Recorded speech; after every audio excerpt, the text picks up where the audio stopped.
कि धंधे में क्या रखा है पसीना बहाओगे और नौकरी में वर्त जिंदगी गवाओगे, कितना करोगे खर्च और कितना बचाओगे, सारी उम्र खपा के भी कितना कमाओगे।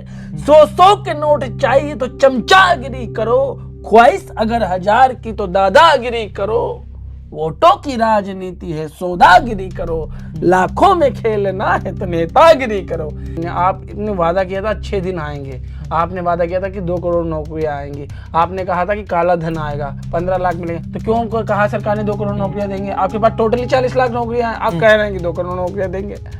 आपके अपने घर में सिर्फ 40 लाख नौकरियां हैं। अच्छा जीवन तो सबको चाहिए, शिक्षा तो सबको चाहिए, स्वास्थ्य तो सबको चाहिए, आवास तो सबको चाहिए, तो इस पे बात अगर हम करते हैं तो क्या बुराई कर दी? उनके माफ करने के बावजूद भी बहुत बड़े स्तर पर उनके समर्थकों ने एक एक बच्चे को जाकर ट्रोल किया, खास करके महिलाओं को। माँ तो माँ है, मेरी है, आपके संसार में किसी की भी है, पशु है इंसान, माँ का सम्मान दुनिया में सबसे बड़ा है। प्रधानमंत्री ये जो एक ही बरसात में उनके बनाए हुए भारी भरकम के बजट के यहाँ एक्सप्रेस में धंसने लग गए, इस करप्शन पे भी बात करते। ये गड्ढा जितना नीचे नहीं जा रहा उससे ज्यादा व्यवस्था नीचे चली गई है। पीएम मोदी ने उन लड़कियों को माफ किया, लेकिन आपने ये भी आपने इस बात को भी ध्यान देना होगा कि उनके माफ करने के बावजूद भी बहुत बड़े स्तर पर उनके समर्थकों ने एक एक बच्चे को जाकर ट्रोल किया, खास करके महिलाओं को। अच्छा किया नहीं किया? काफी सारी वीडियोस लगातार वायरल हैं अभी भी, और वो लड़कियां आवाज उठा रही हैं। नहीं, उन बच्चियों को जिनकी वीडियो वायरल हुई किसी भी बात को लेके जी उनको ट्रोल किया गया। विपक्ष ने भी इस बात को बार बार दोहराया। कांग्रेस ने छात्रों की गूंज के पर हेल्पलाइन नंबर दिया कि किसी को इस तरह की कोई परेशानी या दिक्कत है या पुलिस या फेस होने का डर है तो उसको लीगल सपोर्ट करेगी छात्रों की गूंज। अच्छा आप बताइए, पीएम मोदी ने जब माफ कर दिया सबको, आप प्लीज मान लीजिए ना, पीएम मोदी ने जब सबको माफ कर दिया, खुद सामने आकर कहा कि मेरे देश की बेटियां हैं, गलती हो जाती है, अब आगे ऐसा ना हो इसका हम ध्यान रखेंगे और हम व्यवहार ठीक रहेगा, हम लोग भी कनेक्ट कर रहे हैं, जैसा कि आप देख रहे हैं रील्स आई। उन्होंने कहा कि एक सभ्य समाज में ऐसा हमारी बेटियां है, या उन्होंने टोटली लोगों को कि उन्होंने मुझे मेरी माता को, इसकी 1000 बार निंदा होनी चाहिए, लेकिन ऐसा नहीं, आपको नहीं लगता कि जब इन्होंने ये बात कही तो उन्हें अपने समर्थकों को भी कह देना चाहिए था कि भाई आप इस तरीके के एक सभ्य समाज में जो गाली गलौज आप हर गली मोहल्ले चौराहे पे और सोशल मीडिया पे तो भर भर के, तो ये नीचे तक क्यों नहीं जा पा रही? नहीं तो आप मतलब आपको माँ तो माँ है, मेरी है, आपके संसार में किसी की भी है, पशु है इंसान, माँ का सम्मान दुनिया में सबसे बड़ा है ना। आप कभी पशु को देखना, एक जानवर भी अपने औलाद को मुंह में लेके चलता है और हमें लगेगा कि उसके दांत लग जाएंगे, लेकिन माँ की ममता है, उसे खरोच भी नहीं आती, है ना। तो आपको ये भी कहना चाहिए था कि भाई देश में कोई एक साफ सुथरे लोकतंत्र में अपनी बात असहमति रखिए, लेकिन किसी से गाली गलौज मत कीजिए। फिर उन्हीं के समर्थकों पे IT सेल पे आरोप लगे कि वो बच्चों को ढूंढ ढूंढ के ट्रोल कर रहे हैं। यह है ना, तो हमें दोनों तरफ से बात करनी चाहिए। हम उम्मीद करेंगे अपने प्रधानमंत्री से कि जिन 20 बच्चों की जाने गई है किसी की लापरवाही से, उन पे भी शोक व्यक्त करें, उनके परिवारों से संपर्क करें और कहें कि जो हुआ है पीड़ादायक था, लेकिन हम चाहेंगे ईश्वर अपने चरणों में उन्हें जगह दे और भगवान आप इस दुख को बर्दाश्त करने की ताकत दे। समय गुजरेगा, सब चीज़ें ठीक होंगी। ये चीज़ें भी होती, प्रधानमंत्री कहते हैं, प्रधानमंत्री ये जो एक ही बरसात में उनके बनाए हुए भारी भरकम के बजट के यहाँ एक्सप्रेस में धंसने लग गए, इस करप्शन पे भी बात करते थे। खबर आई अभी उन्नाव कानपुर वाली, मतलब हर जगह समझ रहे हैं, हर जगह इतने बड़े, मतलब वो बोल देते ये गड्ढे नहीं हो रहे जी, ये गड्ढे नहीं हो रहे, ये सड़क नहीं धंस रही, ये व्यवस्था धंस रही है। अच्छा समझ रहे हैं, ये गड्ढा जितना नीचे नहीं जा रहा उससे ज्यादा व्यवस्था नीचे चली गई है, ये करप्शन को दर्शाती है। तो हम बतौर एक भारतीय जिम्मेदार नागरिक होने के नाते सरकार से सवाल करें तो क्या बुरा कर दिया? असहमति जताई जा रही है, उसका जवाब दिया जाए, जवाबदेही तय होने की मांग ही जंतर मंतर पर। प्रधानमंत्री ने एक बात कहा, जब हम सवाल करें ना तो समाधान पे भी बात करें जी। देखिए हम सवाल ही कर सकते हैं, समाधान की पावर तो हमारे पास है नहीं, पावर में तो हाथ है, तो हम सवाल करें, समाधान आप ढूंढे। सवाल कल प्रधानमंत्री ने छात्रों से बात करते हुए, IIT के छात्रों से बात करते हुए कहा कि हम सवाल करें तो समाधान भी ढूंढे। तो समाधान हम कैसे, हम हमारे समाधान को आप मानेंगे? आप पावर में तो हमारे सवालों को नहीं मानते। नहीं, जनता से तो बात करते ही हैं, तो क्या जनता की बात नहीं सुनी जाएगी? देखिए वो मन की बात करते हैं, जनता की बात है, जनता की बात अपने मन की बात करें। और मैं जिस आबादी से आता हूँ, मैं उनकी पीड़ा, आप मन की पीड़ा नहीं समझ पा रहे। मैं आपसे उस विषय पे बात नहीं कर रहा जिस विषय पे मैंने सबसे बात करी है। बिल्कुल समझ रहे हैं, मैंने उस विषय पे मैंने बात नहीं कर रहा। हम कह रहे हैं कि बेरोजगारी एक मुद्दा है। अगर आप आज काम नहीं करेंगे, हर पल जीवन को जीने के लिए पैसों की जरूरत है, कैसे सरवाइव करेंगे? आंखों में उम्मीद और सपने हैं, कैसे पूरा करेंगे? आप बतौर हम और आप सब हैं, इस सृष्टि में जो भी है, जो पशु घास खाता है उसे हजार सितम झेलने पड़ते हैं। हम तो रोटियां खाते हैं, हमें कितने सितम झेलने पड़ेंगे?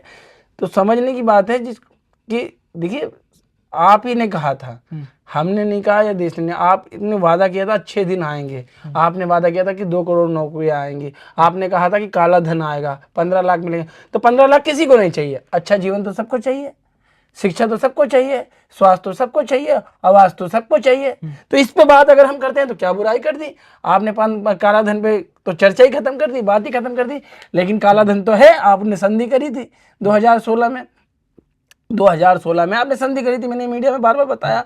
तो वो जो काले धन पे जो आप खामोशी से मुंह पे पट्टी बांध के बैठ गए हैं, जो जानकारी आपको 2019 से लगातार हर 10 साल आ रही है, उनके नाम सार्वजनिक जो ना करने की आपने संधि पे साइन किए, क्यों भाई? इस देश के प्रत्येक नागरिक को और आपके तमाम दर्शकों को इस बात को जानने का एक हक है कि भाई वो कौन लोग हैं। हम तो मेहनत ही कर रहे थे पूरी ईमानदारी से देश के लिए, वो कौन लोग हैं जो अटैची भर के स्विट्जरलैंड पैसा ले गए? तो उनके नाम भी हम सार्वजनिक नहीं कर सकते। हमने एक दूसरी सरकार से इस बात पे संधि कर ली, दूसरे देश की सरकार से, कि हम उनके नाम सार्वजनिक नहीं करेंगे। तो हाँ, ये हमारी क्यों ये कमजोरी क्यों रही? तो इस पर कहें एक जनता या एक विपक्षी भूमिका में, जनता हमेशा विपक्षी भूमिका में रहती है तो सरकार से सवाल करती है। और प्रभु दया करिएगा, बड़े छोटी दुनिया से आते हैं। ये बात आप हमेशा कहते हैं, लेकिन छोटी दुनिया से आना इस बात का जवाबदेह नहीं है कि भाई आप सवाल नहीं कर सकते। छोटी दुनिया से आते हैं, लेकिन आप भारत के नागरिक हैं। आप जैसा कि खुद कहते हैं कि मैं भारत से हूं, आप कहते हैं खुद। आप देखिए, मतलब कुछ चीजें ऐसी होती हैं जी कि बस क्या मुंह से कह दिया था कि भाई छोटी दुनिया से क्षमा चाहूंगा। हाँ, मैं सलम से आता हूँ, हमारी अपनी एक पीड़ा है, और उस बारे में क्या बताऊं, मैंने सबको बताया है। बिल्कुल, समझ रहे?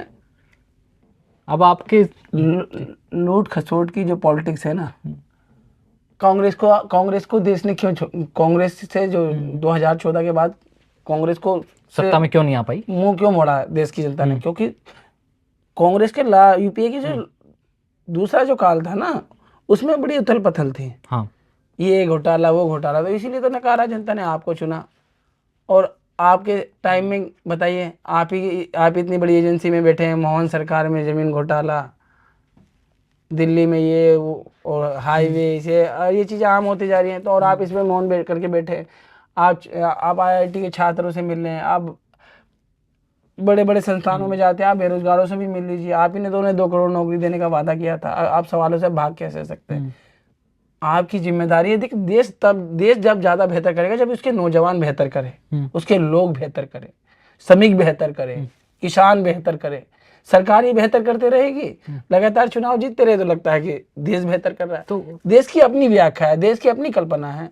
देश 144 करोड़ लोगों से बना हुआ है, अनेकता में भी एकता। अलग अलग धर्म जाति समुदाय के लोग हैं, अलग अलग रहन सहन कल्चर और पूजा पद्धति के लोग हैं। उसके बावजूद भी हम एक मंच पे हैं, क्योंकि ये जो भारतीय संविधान है हमें आपस में एक डोर की तरह बांध के रखता है, हमें समेट के रखता है, एक परिवार की तरह। तो ये चीज़ें हैं। तो कुल मिला के कहने का मतलब ये है कि जब देश बेहतर करे तो लोग भी अपना जीवन बेहतर करें, शिक्षा और स्वास्थ्य के लिए चीज़ें अच्छी हों।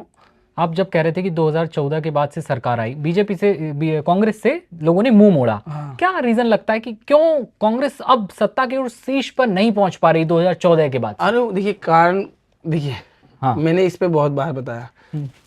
आप मीडिया हाउसेस से हैं और आपको लोगों में जाने का मौका मिलता है, जाते हैं ना? बिल्कुल। 2000 आप कितनी उम्र हो गई आपकी? मेरी 23 साल की उम्र। 23 साल की उम्र है, तो मैं आपसे उतनी गहराई वहाँ की बात कैसे कर सकता हूँ? मैं 35 साल का हूँ। आप बिल्कुल। तो 2014 से पहले ना मीडिया के लिए लोगों का नजरिया बहुत साफ सुथरा था, हीरो मानते थे। उनके नाम क्या बताऊं, उन्हें हीरो मानते थे। कैमरा और माइक देख के लोग यही कहते पत्रकार आए हैं। आम रेडी वाला भी कहता था बाबूजी चाय पियो। आज पत्रकारों को देख के लोग घृणा कर रहे हैं। ये चीजें है नहीं, जंतर मंतर पर भी कहीं भी मतलब क्या हाल। तो ये चीजें हैं। तो क्यों ऐसा कर रहे हैं लोग? चुनाव जीतना अलग है, एक लोग चिल्लाने लगते हैं, जैसे भागवत जी ने कहा। तो अभी जो समर्थक है, कल वो सड़कों पे आएंगे, फिर वही मीडिया और वही सरकार उनके खिलाफ प्रोपेगेंडा चलाती है, तो उन्हें लगता है यार हम तो चले गए यार।